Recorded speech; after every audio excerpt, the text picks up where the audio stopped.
রাষ্ট্রের হিসাব বুঝি। ওই মেট্রো দিয়ে একদিনও যায় না, ওটার ভিতরে যদি আমার বিনিয়োগ থাকে এবার ভাগ করে দিতে হবে, নাইলে আমার লেগে জিনিসের দাম কমান লাগবে, নাইলে কান ফাটাই ফেলাবো। এবার অন্য হিসাবে চলবে দেশ। তোমার লেগে ব্যয় করছে তুমি দিবা, আমি কেন দিব? ডিজেল ভর্তুকি দিয়ে আনে যারা জ্বালায় তারা দিবে, আমি কেন দিব? আমার গাড়ির বিদেশি বোঝা কেন? আমার তো ব্যাংকে কোনো নামই নাই। এই মেয়ে, কোনো ব্যাংকে আমার নাম নাই, আমি বিদেশের কাছে কিভাবে দানা হইলাম? দেশবাসীর কাছে 100 বার বলছি, কেউ তো প্রশ্ন করে না। ওরা আমার নামে দানা করে সুইস ব্যাংকে অ্যাকাউন্ট করবে, বেগম পড়া বাড়ি বানাবে, আর আমি রাজ্যকে রিক্সা চালায় দানা শোধ করবো। এটা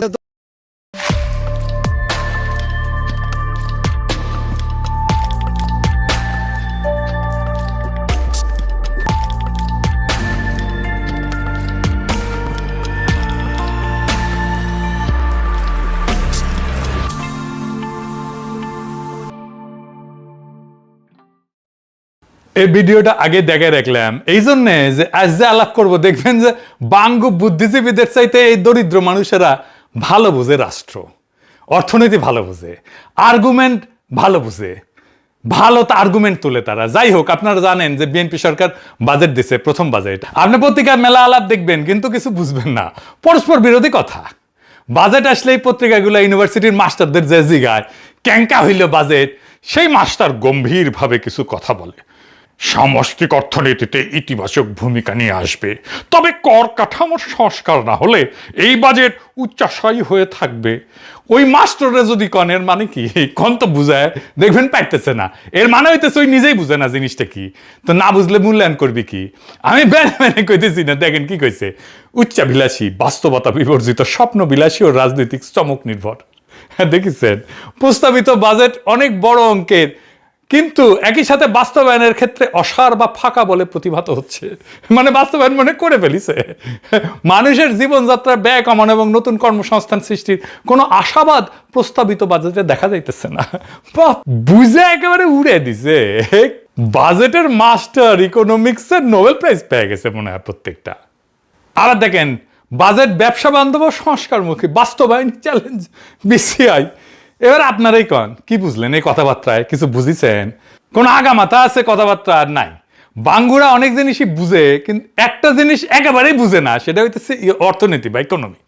ইকোনমিটা যদি একজনই বুঝলোহিনি বাংলাদেশের, তাইলে দেশটা এতদিন ধরে এইভাবে ঘষটায় না। দেখেন, হাঙ্কের অর্থমন্ত্রী ইন্ডিয়ান মাল আমির খসরু মাহমুদ চৌধুরী কইছিল অর্থনীতি ঘুইরা দাঁড়াইতে 2 বছর লাগবি, কইছিল না মে মাসে? তারিখটা দেখান এডিটর সাহেব।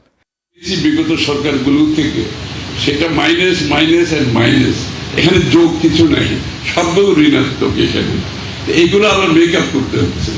এমনকি অনেকগুলো বিল পর্যন্ত পেমেন্ট করে নেই তারা। পাওয়ার সেক্টর, এনার্জি সেক্টর 50,000 কোটি টাকার মতো বাকি রেখে চলে গেছে। মাশাআল্লাহ, এগুলো আবার সব পে করতে হচ্ছে। সুতরাং একটা বিরাট মানে অর্থনৈতিকভাবে একটা ভীষণ আমরা ঋণাত্মক অবস্থায় আছি। এখান থেকে আমরা এখান থেকে বের হতে হবে, তারপরে অর্থনীতি সামনের দিকে যাবে। আপনারা নিশ্চয়ই লক্ষ্য করেছেন, আমি বলছি 2 বছর সময় লাগবে অর্থনীতি ঘুরে দাঁড়ানোর জন্য। 1 মাসও যায় না, এখন কইতেছে 4-5 বছর লাগবে ইকোনমি ঘুরে দাঁড়াইতে। কোনটা সত্য, আগেরটা না এখনকারটা? এই বাজেট নিয়ে নাকি আগে বাংলা লুথার কিং অনেকজন জ্ঞানী গুণী বিজ্ঞজনের সাথে কথা কইছে। হ্যাঁ, ভালো কথা। এর মধ্যে নাকি দেবপ্রিয় ছিল, সে বাজেট দেখে কইছে অনেকদিন পর প্রথম একটা চিন্তাশীল বাজেট পেয়েছি। দেখে বুঝতে পারে নাই কি কথা কইবে, বাজেট কি চিন্তা করতে পারে? হ্যাঁ, যাই হোক, আমি হাসিনার আমলে বাজেট নিয়ে এপিসোড করেছি, হয়তো অনেকেই মনে নাই বা দেখেন নাই। আজকে আমি হাতে ধরে দেখাই দেব বাজেট কেমনে দেখতে হয়, বিশেষ করে বাংলাদেশের মতো দেশের বাজেট কেমনে দেখতে হয়। আগে বুঝে নি বাজেট জিনিসটা আসলে কি, সেল চালায় বুঝে যাবেন কলে আমার আলাপে।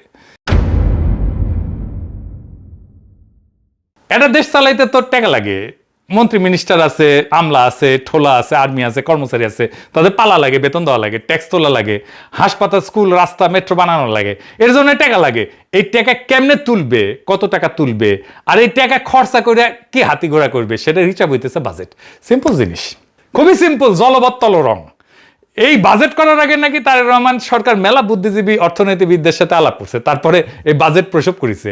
তো আসেন দেখি ক্যাঙ্কা বাজেট পয়দা করেছে এত আলাপ করিয়া, তাহলে বুঝবেন এরা কেমন বুঝে বাজেট জিনিসটা, রাষ্ট্র কেমন বুঝে, অর্থনীতি কেমন বুঝে। আসেন বুঝে দেখি, আল্লাহর নামে শুরু করি।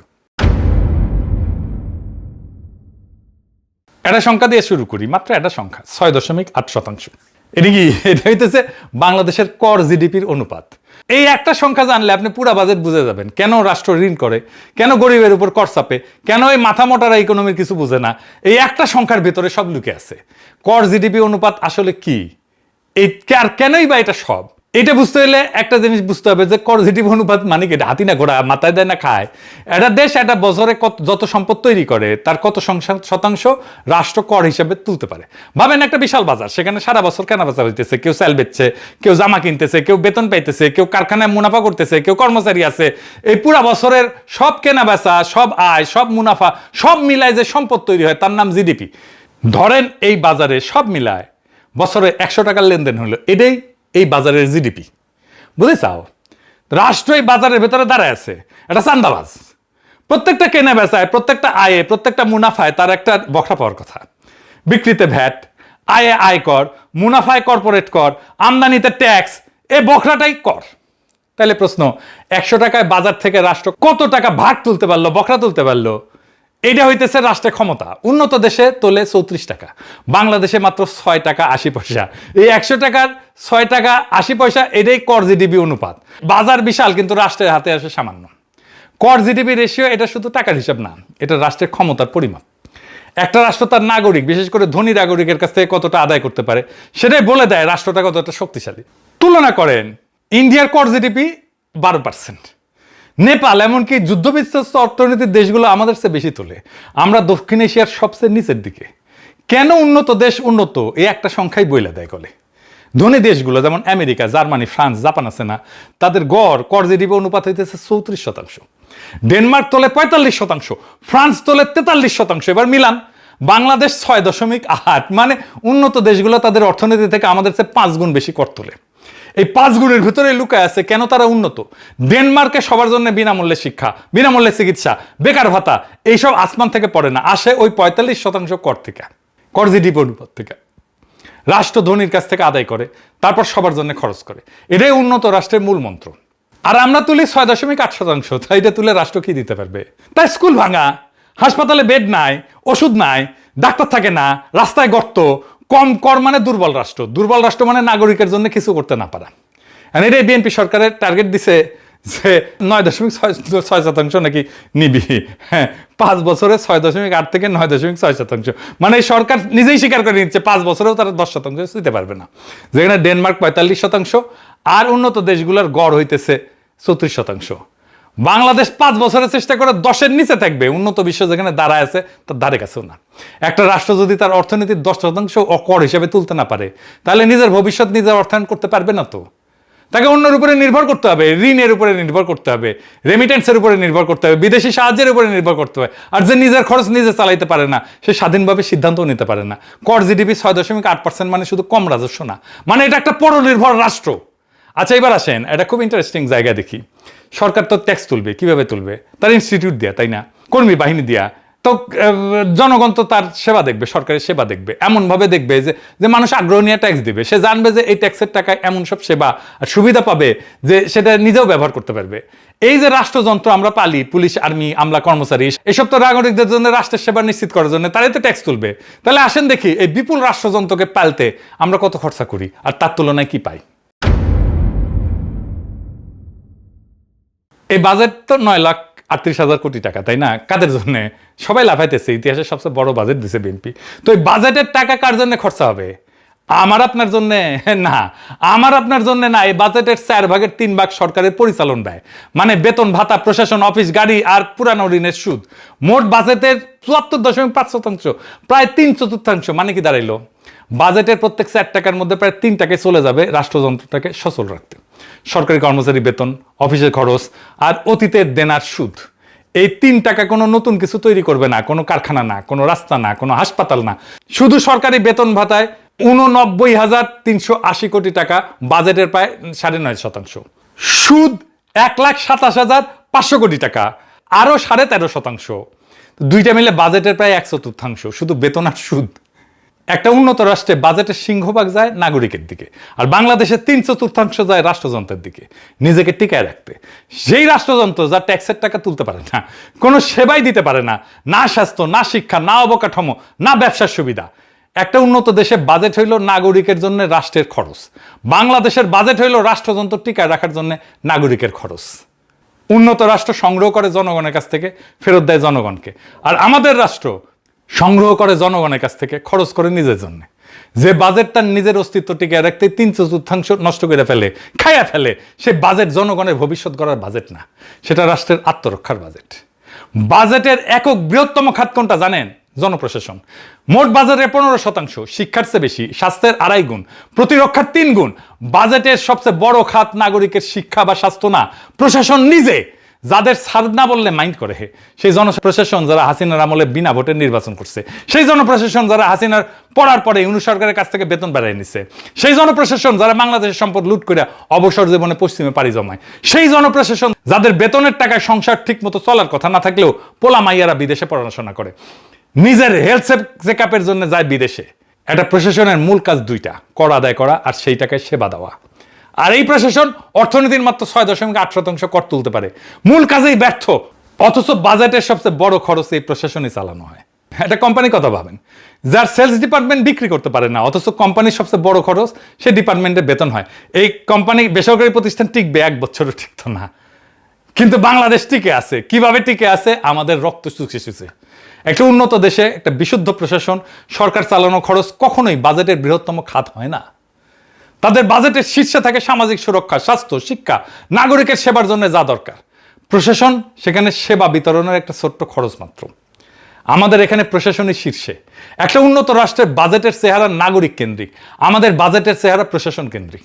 আর এই বাজেটকে দেবপ্রিয় বলে চিন্তাশীল বাজেট। তার মানে বুঝেছেন, ওই বাজেট রাষ্ট্র কিছু বুঝে। হ্যাঁ, কি মনে হয় বুঝে? বুঝবে কেমনে? সোভিয়েত ইউনিয়ন পড়াশোনা করেছে প্লেখানভ ইনস্টিটিউটে, উঠে পিএইচডি করেছে, ও পিএইচডি। এবার একটা জিনিস দেখায়, চমকায় যাবেন। আমরা যখন রাজনীতি করতাম, বাজেট আসলেই কইতাম গরিব মারার কালো বাজেট মানি না, মানবো না। তা আমি জিগাইতাম গরিব মারে কেন বাজেট? জবাব দিতে পারতো না সিভিভির নেতারা। বুঝুম বাজুম মেলা কিছু কইতো, কিন্তু আসলে এই বাজেট গরিব মারার। আসলে কথাটা ঠিক আছে, টাকা যা তোলা হয় বাজেটের, তা গরিবের কাছ থেকে বেশি তোলা হয়। এটাই হইতেছে বাংলাদেশের বাজেটের সবচেয়ে নির্মম অংশ। এটা বিস্তারিত বুঝতে হলে দেখতে হবে কর আসে কোথায় থেকে। কর 2 ধরনের, প্রত্যক্ষ কর, ধনীর আয়ের উপরে, মুনাফার উপরে, সম্পদের উপরে সরাসরি কর। যত আয় বেশি তত কর বেশি। আর পরোক্ষ কর, ভ্যাট, শুল্ক, এটা পণ্যের দামের সাথে মিশে থাকে। একটা সাবান কিনলে ধনী গরিব সবাই একই ভ্যাট দেয়। গরিবের আয়ের অনুপাতে করের বোঝা বেশি পড়ে। বড়লোকরা সাবান কিনে যে ট্যাক্স দেয়, গরিব একই পরিমাণে ট্যাক্স দেয়। বাংলাদেশে এই অনুপাতটা কত? মোট রাজস্বের মধ্যে আয় কর 37%, ভ্যাট 37%, আর আমদানি শুল্ক 26%। তাহলে প্রত্যক্ষ কর মানে আয় কর, মানে বড় লোকদের কাছ থেকে বাজেটের করের 37% আসে। আর পরোক্ষ কর, ভ্যাট আর শুল্ক মিলে আসে 63%। মানে দাঁড়াইলো রাষ্ট্র যত কর তোলে তার 2/3 আসে ভোগের উপরে বসানো পরোক্ষ কর থেকে, গরিব মানুষের উপর থেকে। অনুপাতে প্রত্যেক 1 টাকা প্রত্যক্ষ করের বিপরীতে 2.25 টাকা পরোক্ষ কর। পরোক্ষ করের কি বড় সমস্যা সেটা তো বলছি, জানেন। এটা তো গরিব ধনীকে আলাদা করে দেখে না। আবার একটু বুঝে দেখি বিস্তারিত। ধরেন একজন রিক্সা চালক যখন 1 কেজি চিনি কেনে, আর একজন কোটিপতি যখন একই চিনি কেনে, দুইজনই হুবহু একই ভ্যাট দেয়। কিন্তু রিক্সা চালকের কাছে সেই ভ্যাটের টাকাটা তার দিনের আয়ের একটা বড় অংশ, কোটিপতির কাছে কিছুই না। আরেকটা উদাহরণ দিই, ধরেন একজনের মাসিক আয় 10,000 টাকা, আর একজনের 10 লাখ টাকা। দুইজনই মাসে চাল, ডাল, সাবান, ভ্যাট সব মিলে ভ্যাট দিল 500 টাকা।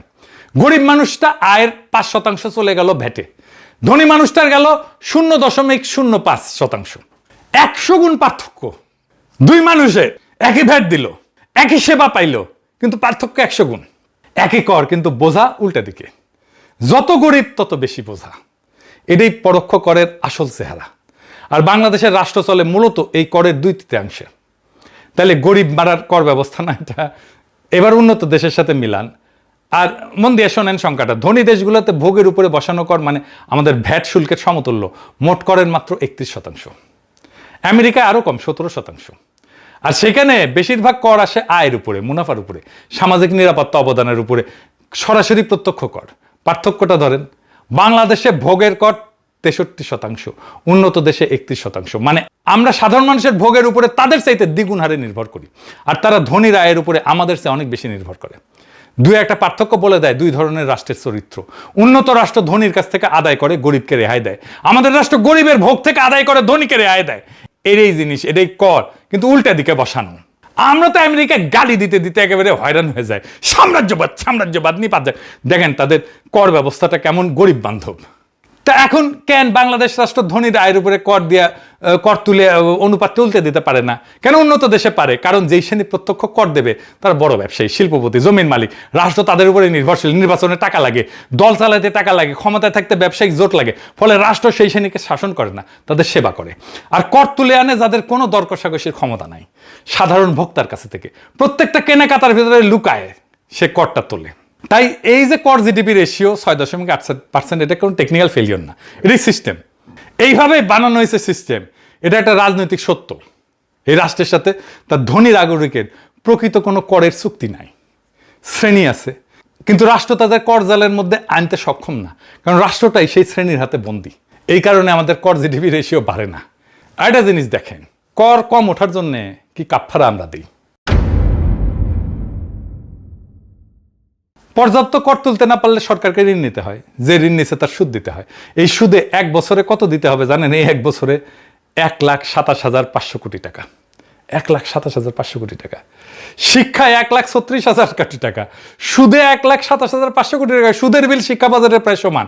একটা জাতির পুরা শিক্ষা, স্কুল, সব স্কুল, কলেজ, বিশ্ববিদ্যালয়, শিক্ষকের বেতন, বই, অবকাঠামো, তার পেছনে রাষ্ট্র যা খরচ করে প্রায় ততটাই দিতে হইতেছে শুধু পুরনো ঋণের সুদে। যে রাষ্ট্রের অতীতের দেনা তার ভবিষ্যতের বিনিয়োগের সমান, সে সামনে আগাইতেছে না পিছাইতেছে? লুথার কিং এর সামনে তো কোনো পথ নাই। কর তুলতে না পারলে ঋণ করতে হবে, ঋণ করলে সুদ দিতে হবে, সুদ দিলে এই শিক্ষায় টাকা কমে যাবে। কিন্তু কোন খাতে বরাদ্দ কমলো দৃশ্যমান ভাবে, এটা জানেন? আমাদের আর্মি ভাইরা জানেন? জানেন না? আসেন দেখে দিই। যখন কোনো খাতে বরাদ্দ বাড়লো বলা হয় সেটা টাকার অঙ্কে, কিন্তু টাকার দাম তো প্রত্যেক বছর কমতেছে। সেটার নাম মূল্যস্ফীতি। আমরা জানি সরকার নিজের হিসাবে মূল্যস্ফীতি 7.5% আশেপাশে। মানে গত বছর যেই কাজ করতে 100 টাকা লাগতো, এই বছর সেটা করতে 160 টাকার বেশি লাগবে। তাই কোনো খাতের বরাদ্দ যদি 7.5% কম বাড়ে, তাহলে টাকার অঙ্কে বাড়লেও সে আসলে খাত আগের চেয়ে কম টাকা পাইল। মূল্যস্ফীতি পুরোটা খেয়ে ফেললো। এবার তাহলে মন্ত্রণালয়গুলো দেখি। প্রতিরক্ষা মন্ত্রণালয় 42,497 কোটি টাকা পাইছে, টাকার অঙ্কে বাড়লো 4%। কিন্তু মূল্যস্ফীতি 7%। বিয়োগ করেন, প্রকৃত অর্থে প্রতিরক্ষা বাজেট আসলে 3% কমছে। এবার স্বরাষ্ট্র মন্ত্রণালয়, পুলিশ, র্যাব, বিজিবি, আনসার 27,000 থেকে 31,000 কোটি টাকা, টাকার অঙ্কে 15% পাইছে। মূল্যস্ফীতি বাদ দিল, প্রকৃত বৃদ্ধি 7.5%। দুইটা পাশাপাশি রাখেন। মূল্যস্ফীতির পর প্রতিরক্ষা কমলো, স্বরাষ্ট্র বাড়লো 7.5%। সব খাতে বরাদ্দ যখন মূল্যস্ফীতিতে ক্ষয় হইতেছে, তখন রাষ্ট্রের নিপীড়নের যন্ত্র যা হাসিনার নির্দেশ অক্ষরে অক্ষরে পালন করে গেছে, শেষ পর্যন্ত আপা পালানোর পর যাত্রা বাড়িতে পালানোর সময় গুলি করে গণহত্যা করছে, কার্যত এরাই একমাত্র খাত যা সত্যিকার অর্থে মোটা হইল। যে অভ্যুত্থান হয়েছিল হাসিনার পুলিশের দমন পীড়নের বিরুদ্ধে, যে সরকার পরিবর্তনের বয়ান নিয়ে আসলো, আর প্রথম বাজেটে শিলং সালাউদ্দিন প্রতিরক্ষা কমাইলো, স্বরাষ্ট্র বানাইলো, নিজেরটা বেড়ায় নিল। যে সামরিক বাহিনী বিপ্লবের পক্ষে দাঁড়াইলো, তার বরাদ্দ কমলো আজিব ভাত। এখন আমার ক্ষুদ্র ভ্রাতার ভগিনীরা কইবে, তাইলে কিভাবে আমরা রাষ্ট্রের আয় বাড়াইতে পারি? আপনি কয়া দেন, আমি আর কি কমু কর।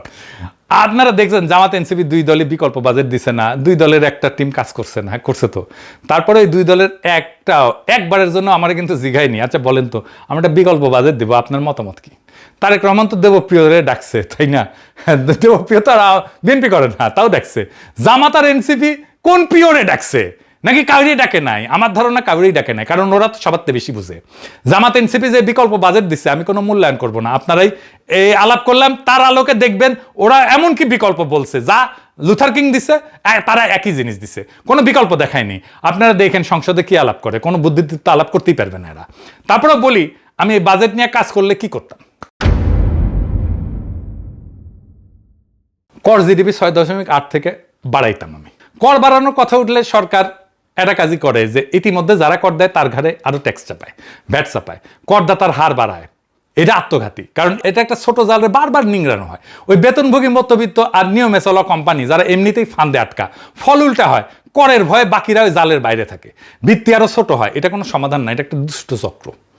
আসল রাস্তা হার বাড়ানো না, ভিত্তি বাড়ানো। আর এটার একটাই উপায় হইতেছে ফর্মালাইজেশন।